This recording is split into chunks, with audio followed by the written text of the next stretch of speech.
Welcome to Beyond the Buzzer.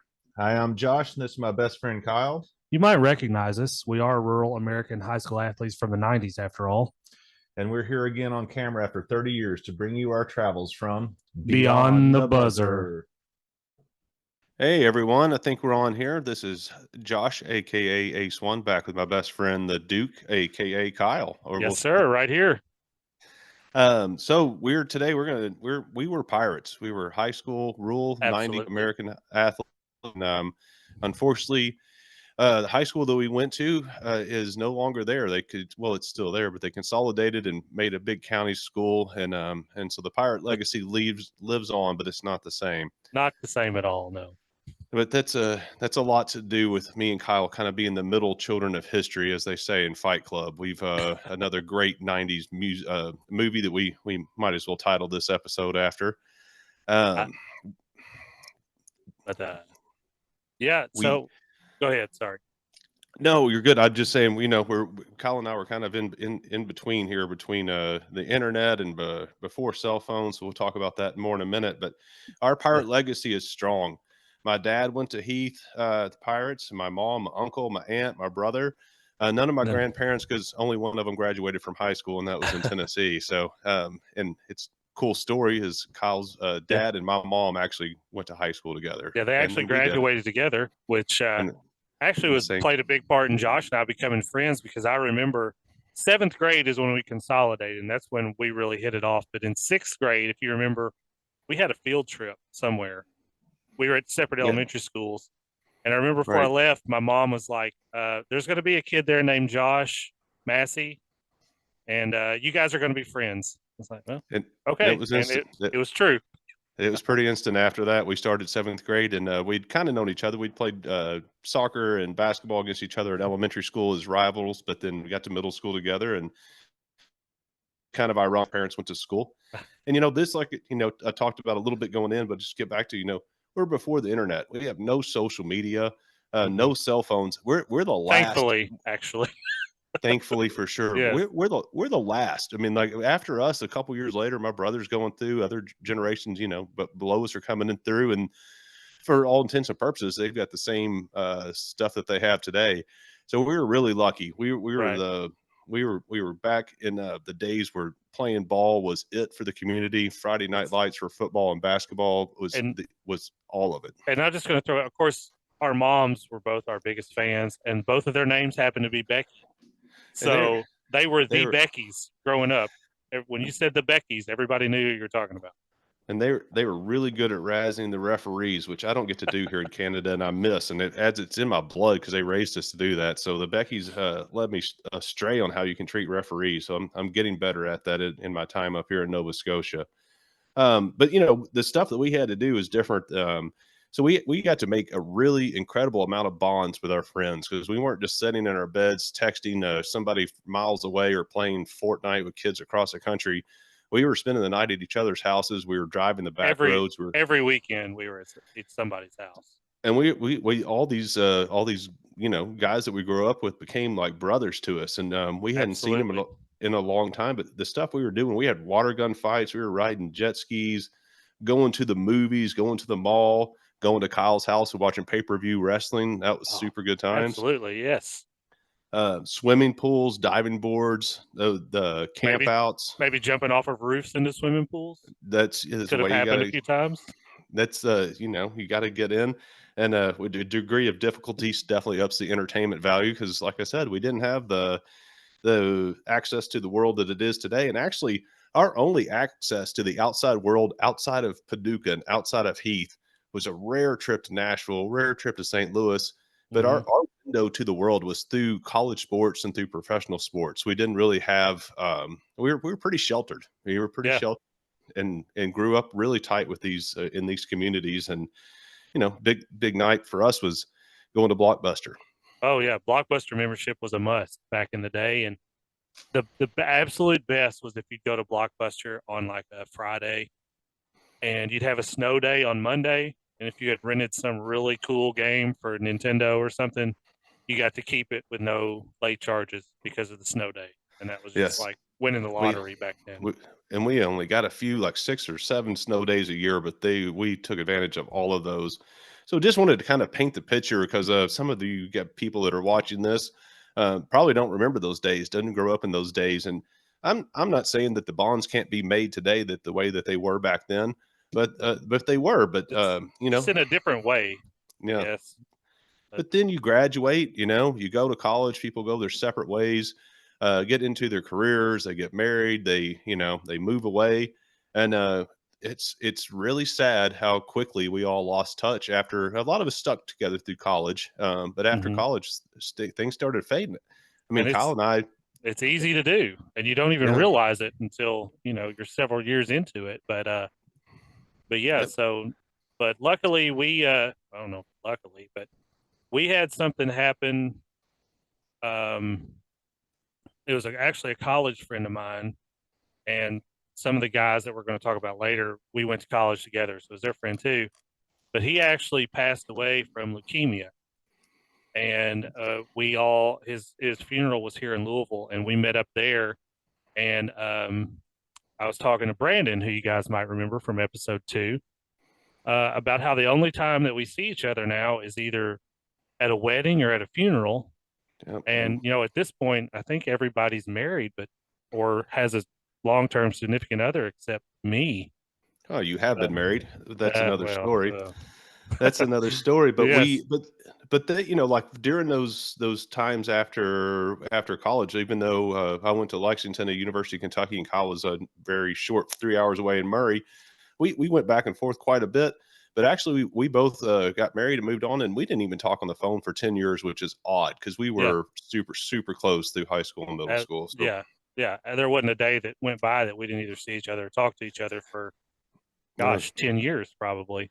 No, and it was one of those things like Kyle mentioned. He was going through his split up and whatever else, and reached out, and that's how we got back together. And we are like, man, we missed each other. We really did. Yeah. So it's really good to be back in contact. So that got the wheels turning. We started a Facebook chat, which is probably close to 20 of us in there, or give or take, you know.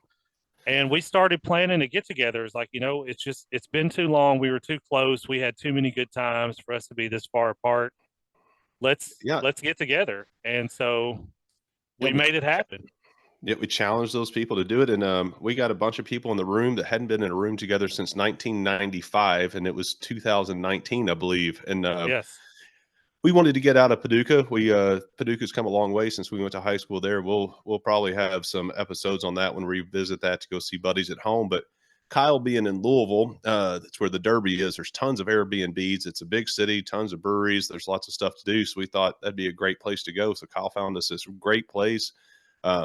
People flew in from all over the country and drove up from their hometowns. As far away as Alaska, as a matter of fact. Yes. So, so that's where we decided to title this episode 3, the one with the reunion, because all the Friends episodes are the one with something, and you can see I'm a fan. And absolutely, and that show demonstrated that kind of bond. And part of the reason Kyle and I are doing this is because, well, number one, we want to be travel, we want to be rich and famous. Those are all 3 tied for one. But we want to inspire people that hadn't got together in a long time to get together, and just say how much that meant to our lives, and hope that other people take a chance if you haven't reached out to somebody to do it, because it was a hell of a time getting everybody together. So I'm going to get us started and lead us in here. So this is actually the night before. Nice. These 2 guys, I can't tell you how I've known Jeremy since I was 6. Like I said, Kyle really close in 7th grade. They lived down the road from each other, and they're out in the country about I was kind of in the suburbs. They were about 15 minutes, 20 minutes out past me. So it took us about 25 minutes to get to a Walmart, folks. So if that should tell you, in the big city of Ragland, which is a suburb of the big city of Keville.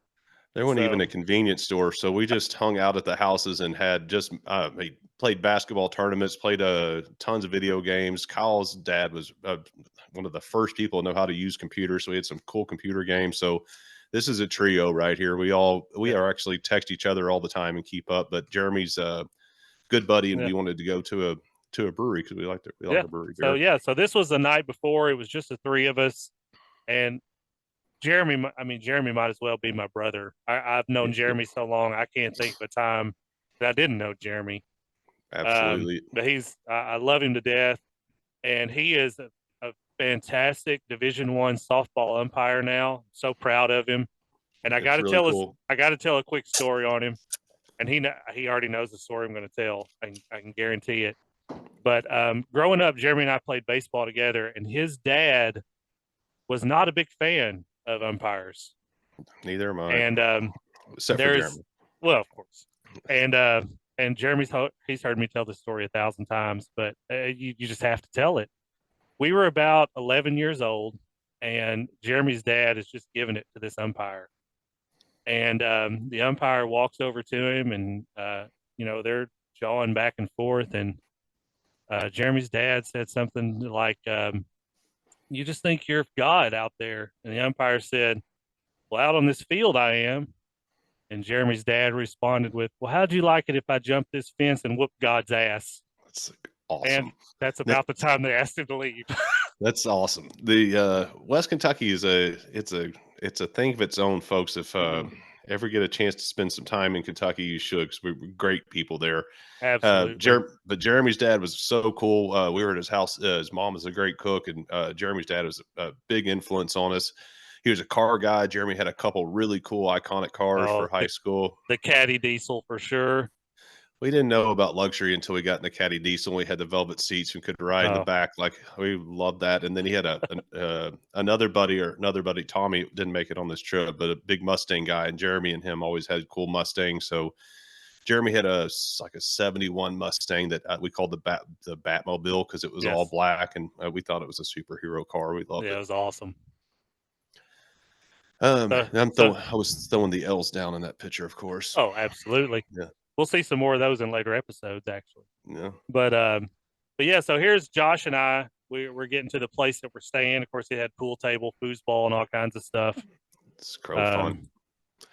Great place to stay for the Derby, but just stuff to do. And I had flown in from Vermont, I believe, is where I was coming in for this trip. I believe so, yeah. And I'll have a link to this place and everything at the end if you guys want to take a look. But it's a fantastic place. It sleeps up to like 18 to 20 people or something. It's absolutely huge and great. So here we go. Here's people starting to filter in. Here's our two the two northerners that infiltrated our ranks. Yeah, so these guys are both from Michigan. I think Nick made it when he was in 6th grade, and he's a year older than our buddy Kevin. But they both, by middle school, had brought Michigan straight to us, and they had accents. We didn't know that people had accents, and we didn't know we had accents until they came, and we made us aware of that. They informed us of that. Yes. Yeah. So, but yeah. So Nick came in. I believe Nick was in Miami at this time. Yeah, he's been all over Chicago, Miami. Kevin, Atlanta. You may wonder, you may think he looks a little bit like Bigfoot, but that's because he's been up in the wilds of Alaska since about 99. I hadn't seen forever. It was so cool because you just get in the room with these guys and the conversations are just like you never missed a day. Oh, and like we had just seen each other yesterday. So Kevin's got an interest. Kevin and Nick, both super tall. They are excellent on the basketball court, but unfortunately, Kevin got some cancer when we were in high school his sophomore year. I was going to be one of the best basketball players in the region, but such a testament. He fought through it. It's an inspiration to all of us. We played harder and worked harder because of him. He ended up getting minutes our valuable minutes our senior year in basketball, and actually starting for goalie in soccer. The guy goes off to Murray with Kyle, lives with him for a year, graduates in 3 years, takes off to Alaska, and that's it. There's By Shaberg, And so it was, this guy. And it was just kind of a hope and a prayer. I happen to still have his email address from way back when, and I was like, "Hey, man, we're getting together. I know this is a long shot. Is there any way you can make it?"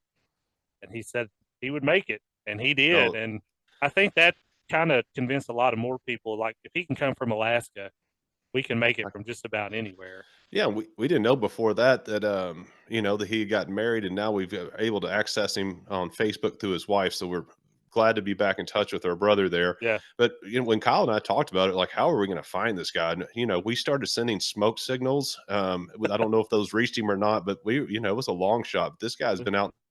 He's in his truck in the snow for a long time, catching salmon all over the place. So he lives on like a I think he lives around a bunch of grizzly bears and stuff, and that's a perfect place for him. Yeah, I'm sure he probably wrestles them and stuff. But if you were ever at a party at any point in the late '90s and Kevin was there, I'm sure he left a lasting impression on you that you still tell stories about to this day. He's one of the most memorable people that you will ever meet, and like Josh said, we love him to death. Yeah, if you will, you guys will that are watching the show that recognize Kevin will know what we're talking about. And we are not to send Nick to the back seat, but he's going to play a much more prominent role in some of our later episodes. Absolutely. So just while we've got Nick on the screen, he's going to be in some other shots, but this is a good shot of his smiling, sweet face because he's such a nice guy. I tell you what. So just pleasant to be around all the time. So Nick was Nick's parents were cool as shit. They were where they hosted the prom party, so we were able to go to Nick's house for the prom party. So those are epic memories for us. Yeah.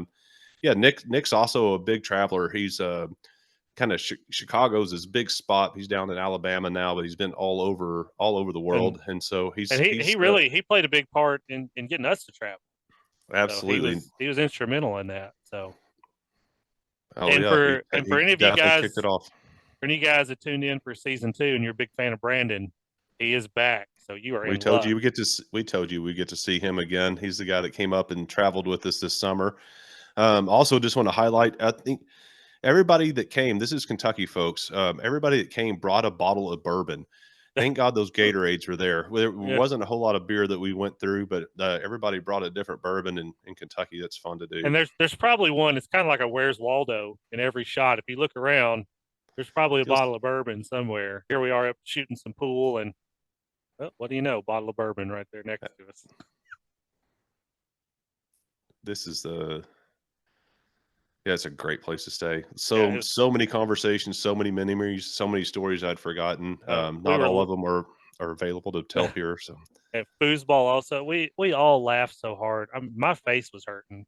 We were laughing so much, just reminiscing and just telling stories on everybody. It was, I don't know why I was making faces in every picture. I guess I was just in one of those moods. So crazy. I mean, Shayberg and I had so much fun. Like, he would do outdoor stuff together all the time. We'd go snake hunting. That's what he likes to do in the creek behind my house. He would kill snakes, pull them out of the creek, hold them up and skin them and nail them to a post. So we knew Alaska was in his future. But like I said, I hadn't seen this guy in forever, and it didn't feel like it was kind of like when Kevin graduated and he's like, "Hey, I'm moving to Alaska," and we were all just kind of like, "Yeah, it sounds about right." Like nobody was surprised. No, but at the same time, if I got a knock on my door 10 minutes from now and I walked up and Kevin was standing there, I wouldn't be that surprised either. No. That's just the type of person that he is. Oh, and he actually brought down some salmon, some smoked salmon that he made. And Thank goodness. Was so good. So good. Thank goodness, because we didn't venture out of this place very much. We were like, we thought we were going to go out to eat and go to breweries and do all this. We had all these big plans and intentions, and then, we stayed here for 3 straight days, ordered pizza, and never left. And I wouldn't change a minute of it. No, but this salmon was the only nourishment we got besides pizza. We didn't cook a single meal in that awesome kitchen, I don't think. No, we did not. So here we got a few more folks starting to filter in.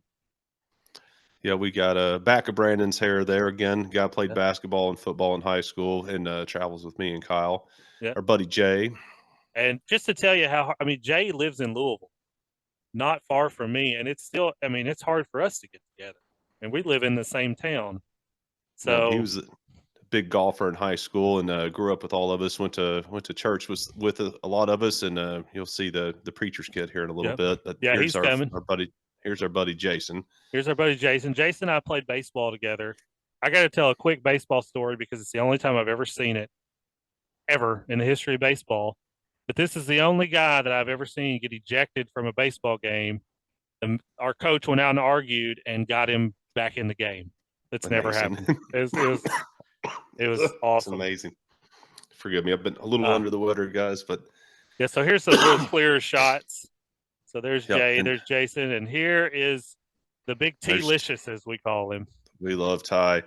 I'll go back to Jason for just a second because he's one of the best basketball players I've ever seen and one of the only smart enough people to not subject himself to our basketball coach. So Jason, always kudos to that. But yeah, Ty. So Ty's my neighbor. He moved next door when he was about, I was fourth grade, I think. He was in fourth grade, I was in third or something. So Ty's my brother. We've been next to each other our whole lives. We played endless amounts of Tecmo Bowl. Ty had the perfect backyard football field, and his dad was the preacher of the local church there. And it had a Kyle. You want to talk about the all of it amazing gym there at all of it? Well, it had a carpeted floor, and if the NBA played on carpet, I think they'd be scouting Ty pretty heavy because absolutely he could. It's unique surface. They'd have to have high ceilings because he put some arch on that jumper for sure.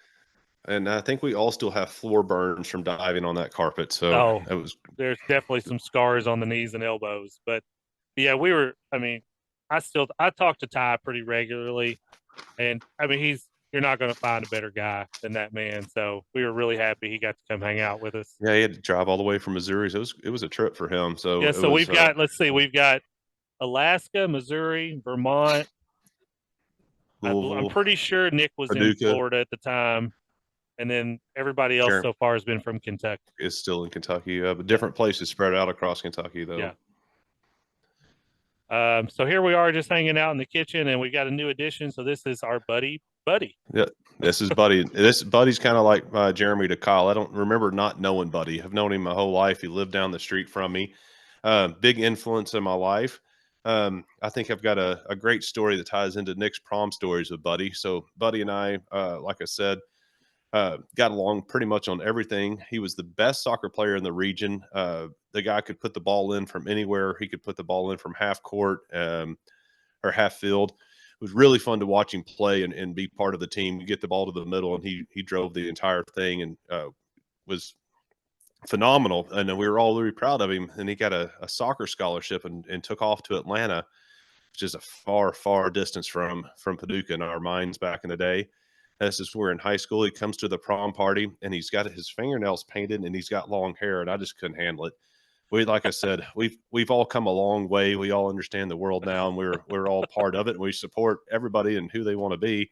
But this was too much for us at the time, so I thought I was going to set Buddy straight and teach him a lesson. And I'm quite a bit taller than Buddy, and I tackle him, and then he blacked my eye, and so I got the lesson taught back to me. So I just wanted to share that one. Buddy also introduced us to a lot of new music through that experience, a lot of new bands that were really fun that a lot of us fell in love with and went around the country and saw after that too. So he's still in Paducah, but doing really, really cool things in Paducah. Yeah. So like I said, this is the kitchen. We had no intention of just hanging out in the kitchen all weekend, but that's what happened. That's where the bourbon was. Yeah. There's good old T-licious. Yeah, Ty was always an outcast. He's a Cincinnati fan and Louisville fan. We'll talk about that more later. Most of us were Kentucky fans and St. Louis fans. So, but we love him so much we don't hold it against him. But we do rub it in when we win just a little bit, as much as we can. He does not love that. There's a close up of me for some reason. You're clean shaven before COVID. Yeah. Derek making a little cameo in the back. There's Ty. Yeah, we'll introduce Derek here shortly. Mm-hmm. Like we said, Ty's a big Cincinnati Reds fan, and this is, we're not far from Cincinnati up here, so there's actually a lot of Reds fans around here. But he's bragging about his Ty Cobb, which is his namesake. Yeah, right. But of course, he's a huge Pete Rose fan, and I don't blame him. Pete needs to be in the Hall of Fame for what it's worth. Ty's doing what he can to get him back in. Yes. So here it is. So here's our group for night one here. Yep. And so Derek's the only one we haven't mentioned yet. He's on the far right. Derek was the high school quarterback that is the quintessential star role when you're in a Heath Pirate. And he started for a couple years. He was a really good option quarterback, fun to watch. And I actually worked on Derek's farm. He had a couple thousand acres, raised tobacco and beans and corn and hogs and all that stuff. So a lot of us chipped in and went over there and worked in on the farm. That also we just went over there and played football, and it was just cool to have a friend with a cool farm. Yeah, and that farm was a site, like we said, there was no social media, no internet back then. So one of the things we did to pass the time was just break out the old video camera and make up just stupid skits. And I think we filmed an actual movie out at Derek's farm, and those We- tapes have been lost. So if anybody knows where they might be and can get them back to us, we would really appreciate it. I hope you guys get this reference, but Paul McCartney lost one of his bass guitars playing for the Beatles in the 60s. These tapes are kind of that same value. We're thinking they're probably like in Austria at the top of a mountain road in some count's house behind a secret wall, but they could still be there in Paducah, and we need those back. And Yeah. other thing we'll say about Derek is we had a lot of fun in high school. When he graduated, he turned 40, and he became instantly mature. But the flip side of that is now he's 45 and he still looks 18. So I'm not sure what kind of magic water this guy has. He walked across the stage, and as soon as he touched his high school diploma, there was this just glow around him and this flash of light, and he was just an adult. His maturity, way more than any of us. His maturity level out is outstanding, and I can't say we aspire to it, but we do appreciate it and respect it, and we will never get there. Well, and I will say that it was probably a bigger surprise for him to show up from Paducah than it was for Kevin to show up from Alaska. No, and it was great. I mean, Derek and I were so happy to have him there, though. Yeah, played basketball with me and Kyle the whole time. Stayed at his house all the time. His parents took care of us and helped raise us. So it was a long lost brother. Really good to see. Yes, absolutely. So here's the next morning after night one, which night one was pretty calm because everybody did a lot of traveling and everything. But this was day two. This was supposed to be the day where we're all right. We're going out. We're doing this and we're doing that. And we got the mimosas rolling here this morning. Mimosas, Bloody Marys. We're ready to go. You can see the smiles. Everybody's smiling. Everybody's smiling. I think those are donuts or croissants or some sort of pastry. We made sure we kept the carbs flowing. But yeah, like Josh said, mimosas because we like nice things. I do. It's a great way to start the day. But again, we never left, and then we had the addition of Jesse. So Jesse's got a couple of young kids coming in, and so he's they're very young kids. So he comes over from Lexington. He's just going to stay for a little bit and see us. But this guy's done great. After Jesse and I lived together in college, and he started a tree service and landscaping company there that has just done fantastic with his wife. And so he was really busy, but it was a big deal for him to come over for a little bit to see us. So we really appreciated to spend the time. Jesse played soccer. Him and I played football. We played fullbacks. We were pretty mean on defense. I think we did a good job. But the best memories of Jesse is his parents would leave out of Paducah and go to San Francisco every year for 3 weeks, and then Jesse Fest would commence. And there's a lot of stories from those. Yeah, and I'm sure a lot of folks listening have probably visited Jesse Fest a few times, but we're gonna keep a lot of those stories to ourselves to protect the innocent. Yeah, he was a wild animal, folks. So here's night two. Like I said, we had all these intentions of going to breweries, and we were trying to figure out how are we going to get an Uber big enough to fit all of us, and then we were like, let's just order pizza and stay here. One more cameo. You can see my brother right there in the middle. He's 5 years younger than me and Kyle, and 6 years younger than some of these other guys. But he was drugged through every experience that we ever had. So it was fun to see him come up there and meet up with us, so he could see some of these guys he got to grow up with and kind of be raised with back in the day. Yeah, here's Ty showing off that physique. Yes, he is. So here we go. So here's night two. Everybody that made it. There's Josh's brother right there next to him, like he's talking about. Great looking group of guys there. But I can't put into words how much fun we had that weekend and how great it was to get all of us to get back together. Well, and just the willingness to do it. We're very live on the chat group and talking about other plans all the time, and definitely trying to do something on the home court so it's easier for people to travel. And we've got, like we mentioned that chat group a few times, there's probably 8 to 10 guys in that chat group that couldn't make it just because, everybody's got kids and previous commitments and things like that. But, this is a really, like Josh touched on at the beginning, this is a unique bond that not a lot of places have.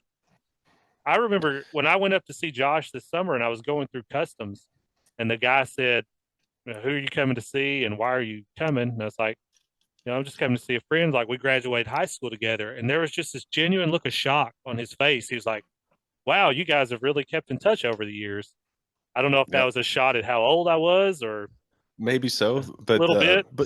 But we've ran different groups of this. Like Brandon and Buddy have stayed close. Jason comes up to see Kyle all the time. Ty stays in touch. We're talking to Nick all the time about my brother, of course, and Jeremy. So everybody has their own separate relationships beyond just this group that they stay together on. And another thing that's really unique, you could take, if you lined us all up in a room, you could break us up into any combination of group or whatever, and everybody would be completely comfortable, and it wouldn't matter. It wouldn't matter. Everybody has stories. Everybody's brothers. Like I said, this is a family. This was a family. This was a family reunion. It wasn't just a get together. It was a family reunion. Like 23 years or something crazy. Yeah. So here's a place we stayed at. Again, if you need a place to stay for Derby and you got a big group, this place is phenomenal. So I believe its technical name is the loft above the warehouse or something like that, but it's actually in New Albany, Indiana, right across the river. But it's got an elevator. It does. It's a freaking elevator in it. Maybe Kevin will greet you in the elevator like he greeted everybody else, but who knows? But here's the actual link to it, and I'll try to post this in the description of the episode if you guys want to take a look. But price wise and size wise, you're not going to find anything better in the Louisville area. Yeah, we got to watch some sports, play a bunch of pool and foosball. Yeah, but we're gonna take a little sentimental turn here now, because there were a couple guys that didn't get to join us on this trip. So not to bring a damper on this situation, but to highlight the importance. But these are people that would have been there had they been able to, if they had lived long enough. So this is our buddy Melvin. He actually had intentions of coming to this get together, but he couldn't because he was on chemo at the time. And it's he messaged us all, kept up with us through the years. I remember this guy and Jason hanging out under bridges when we were 6th, 7th grade.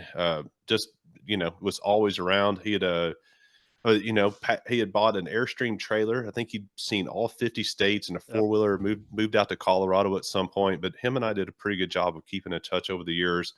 And we missed you, Melvin. Yeah, we wish you were there. And one of the big memories I have about Melvin, he was not real big on geometry, and I was pretty good at it. Yes, but there were a few times, Melvin would meet me before school started. He's like, man, I didn't finish my geometry. Can I borrow your homework to look at? And I was like, yeah. And we'd get to class. I think it was like 3rd hour or something. And he's like, man, I lost your paper. I was like, shit. So I had to recopy my own homework off of Melvin's paper just so I could turn it in. It's the kind of high school relationships that kept us all. Yeah. We all passed. We had to make it happen. We made it through. Thank God Kyle was good at sciences and math, because that was not most of our strengths.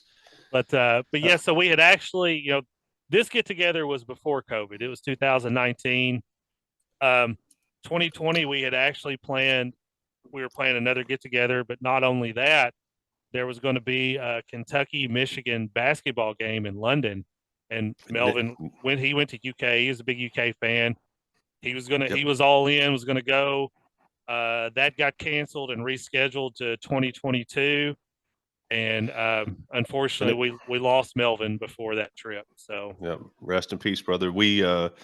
So our Kentucky Wildcats versus Nick's Michigan Wolverines, and Shaberg was a Spartan, I believe. So so it was going to be a big deal to try to get together to do that. So I don't know what I'll say, but you're always in our thoughts. So he was with us in spirit for sure. He was mentioned several times.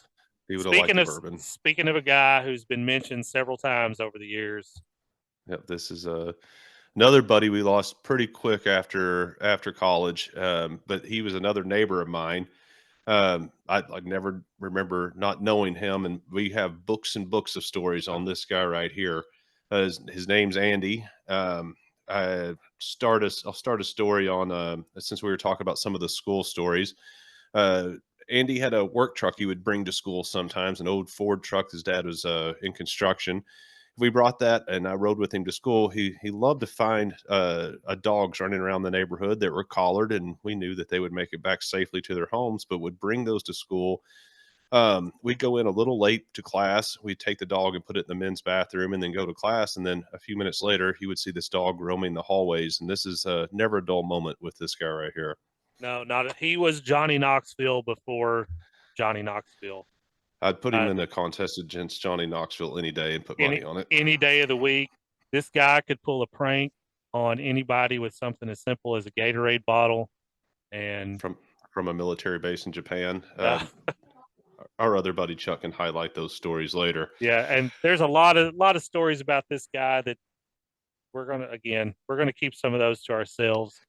If we when we ever publish our memoirs one day, you'll definitely want to read them. I'll give you a couple small ones. He had a Jeep also, and the Jeep had daylighters on it. And so anytime he was driving around and people were bright lighting us, he would shut them down with the daylighters. They'd have to pull over. Simple stuff like that made us laugh before the internet. And he had a little I think it was a convertible Fiat that was rear wheel drive, and he would always want to drive it in the snow. And when he'd drive it to school and where they had scraped the lot and put these big piles of snow in the lot, he would park it with the front tires way up on the snowbank, just to display to the front of the school so everybody could see where it was parked. I do remember Buddy's at this trip. Buddy and I were riding in the back, or Buddy was actually driving, and Varble and Andy were driving in the back of the car. He got rolled out of the back of the car, broke some ribs, but still pulling gainers off the 45-foot rock quarry at the lake the next day. So that, like I said, we didn't have internet, but we weren't bored, folks. It's kind of surreal that, this guy's he's been gone as long as he was here, but I think it's safe to say he left a lasting impression on all of us. And he was like a 17 sport athlete. He played everything. Gosh, yeah. But he's always with us. He was with us at that reunion. We told so many stories and things about him, but we miss you every day, buddy, just so you know. Yeah, you were a rare breed, a total rare breed. Indeed. And that, and that's another thing that Josh and I want to touch on is just, as far as mental health goes and reaching out to your friends. If there's somebody that's been weighing on your mind and you haven't talked to them in a while, give them a call, shoot them a text, even if it's been 30 years. I mean, something plan a trip, get a beer, You never know what kind of impact something that small could have on somebody. So we definitely urge you to do that.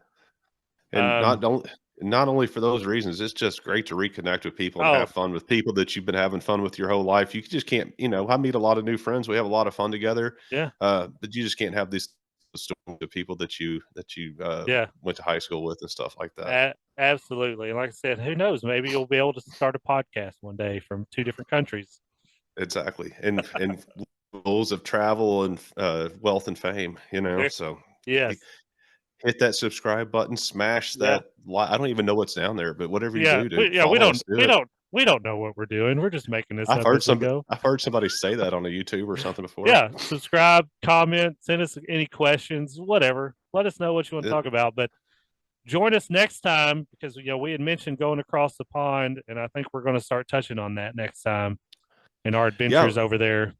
We got the hell out of the continental United States and Canada and went across the pond, and it's awesome. So much easier than you think. It sounds like a lot, but if we can do it, you can do it for sure. Oh, for sure. It's cheaper too. So we're going to tell you how to get over there, and we're looking forward to getting back over there as well. Yeah, so that is our dream. So if anybody wants to sponsor us going over there, we are all for that too. I'm not going to turn it down. Yeah. But, well, I don't know. I guess that we're running out of time here. So that's it for Beyond the Buzzer this week. That was all of our good buddies, and hopefully you'll see more of those in future episodes, and they'll be coming in to talk with us and share some more cool stories from back in the day. Thanks for tuning in. Episode 3, the one with the reunion. I'm Kyle, aka the Duke. This is Josh, aka Ace One, signing off. Have a good night, guys. See ya.